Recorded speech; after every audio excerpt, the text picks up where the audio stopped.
بسم الله الرحمن الرحيم صاد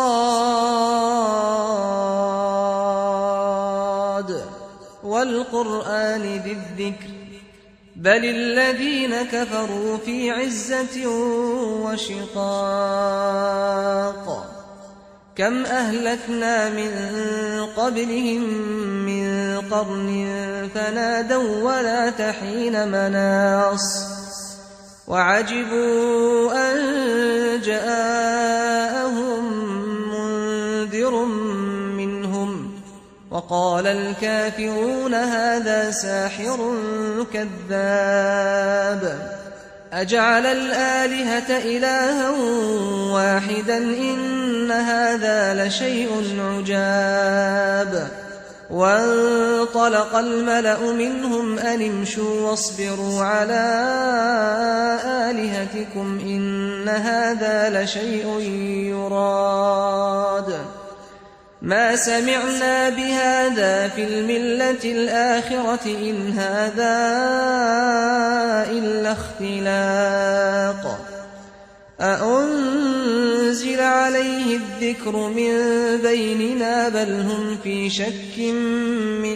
ذكري بل لما يذوقوا عذاب أم عندهم خزائن رحمة ربك العزيز الوهاب أم لهم ملك السماوات والأرض وما بينهما فليرتقوا في الأسباب جند ما هنالك مهزوم من الأحزاب كذبت قبلهم قوم نوح وعاد وفرعون ذو الأوتاد وثمود وقوم لوط وأصحاب الأيكة أولئك الأحزاب إن كل إلا كذب الرسل فحق عقاب وما ينظر هؤلاء إلا صيحة واحدة ما لها من فواق وقالوا ربنا عجل لنا قطنا قبل يوم الحساب اصبر على ما يقولون واذكر عبدنا داود ذا الأيد إنه أواب إنا سخرنا الجبال معه يسبحن بالعشي والإشراق والطير محشورة كل له أواب وشددنا ملكه وآتيناه الحكمة وفصل الخطاب وهل أتاك نبأ الخصم إذ تسوروا المحراب إذ دخلوا على داود ففزع منهم قالوا لا تخف خصمان بغى بعضنا على بعض فاحكم بيننا بالحق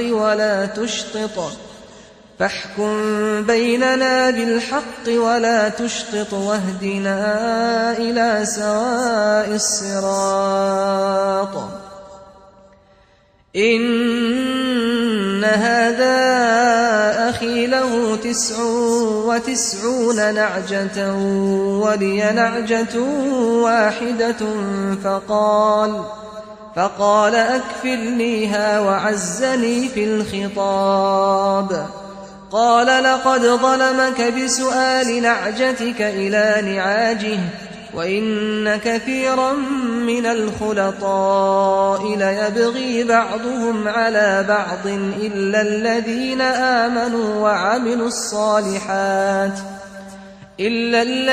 آمنوا وعملوا الصالحات وقليل ما هم وظن داود أنما فتناه فاستغفر ربه وخر راكعا وأناب فغفرنا له ذلك وإن له عندنا لزلفى وحسن مآب يا داود إنا جعلناك خليفة في الأرض فاحكم بين الناس بالحق ولا تتبع الهوى فيضلك عن سبيل الله إن الذين يضلون عن سبيل الله لهم عذاب شديد بما نسوا يوم الحساب وما خلقنا السماء والأرض وما بينهما باطلا ذلك ظن الذين كفروا فويل للذين كفروا من النار أم نجعل الذين آمنوا وعملوا الصالحات كالمفسدين في الأرض أم نجعل المتقين كالفجار كتاب أنزلناه إليك مبارك ليدبروا آياته وليتذكر أولو الألباب ووهبنا لداود سليمان نعم العبد إنه أواب إذ عرض عليه بالعشي الصافنات الجياد فقال إني أحببت حب الخير عن ذكر ربي حتى توارت بالحجاب ردوها علي فطفق مسحا بالسوق والأعناق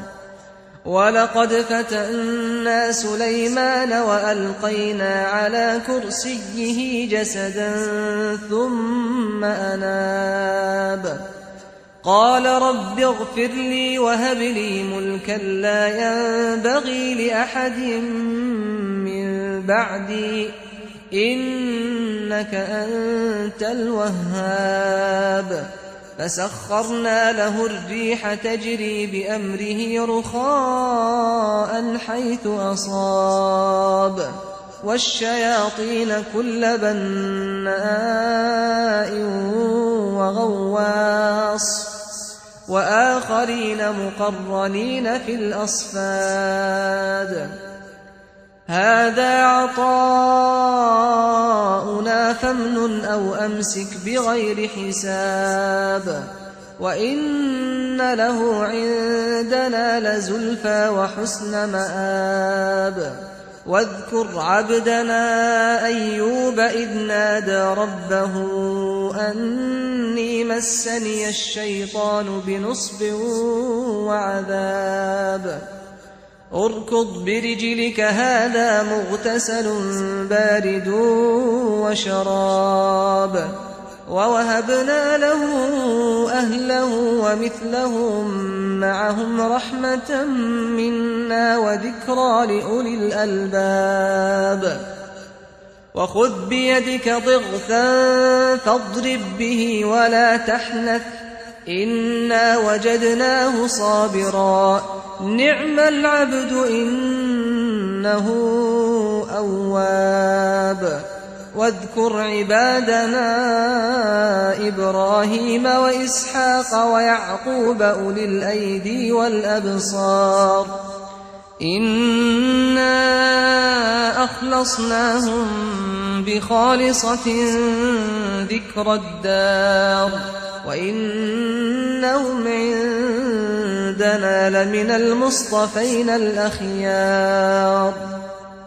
واذكر إسماعيل واليسع وذا الكفل وكل من الأخيار هذا ذكر وإن للمتقين لحسن مآب جنات عدن مفتحة لهم الأبواب متكئين فيها يدعون فيها بفاكهة كثيرة وشراب وعندهم قاصرات الطرف أتراب هذا ما توعدون ليوم الحساب إن هذا لرزقنا ما له من نفاد هذا وإن للطاغين لشر مآب جهنم يصلونها فبئس المهاد هذا فليذوقوه حميم وغساق وآخر من شكله أزواج هذا فوج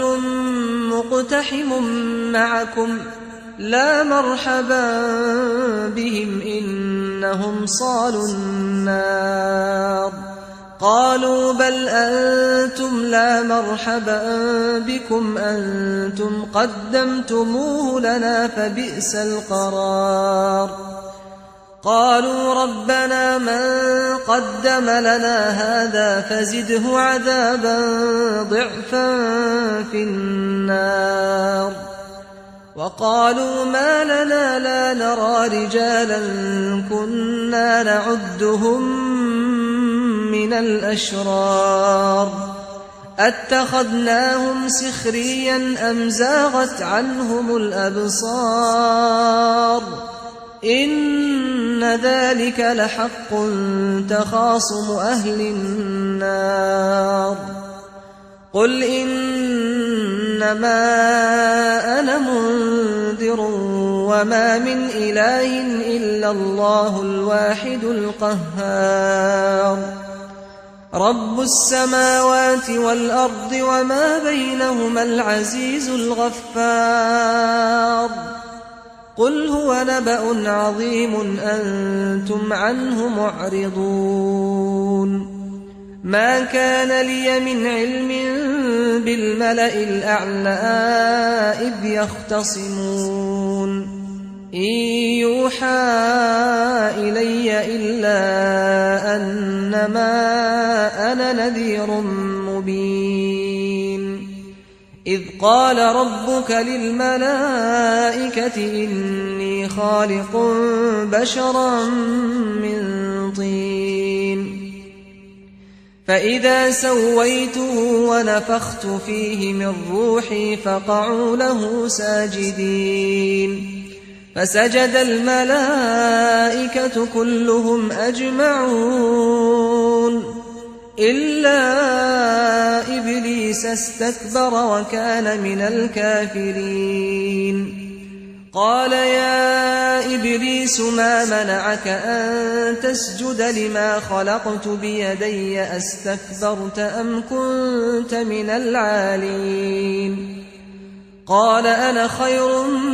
منه خلقتني من نار وخلقته من طين قال فاخرج منها فإنك رجيم وإن عليك لعنتي إلى يوم الدين قال رب فأنظرني إلى يوم يبعثون قال فإنك من المنظرين إلى يوم الوقت المعلوم قال فبعزتك لأغوينهم أجمعين إلا عبادك منهم المخلصين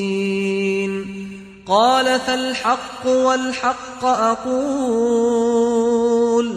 لأملأن جهنم منك وممن تبعك منهم أجمعين قل ما أسألكم عليه من أجر وما أنا من المتكلفين إن هو إلا ذكر للعالمين ولتعلمن نبأه بعد حين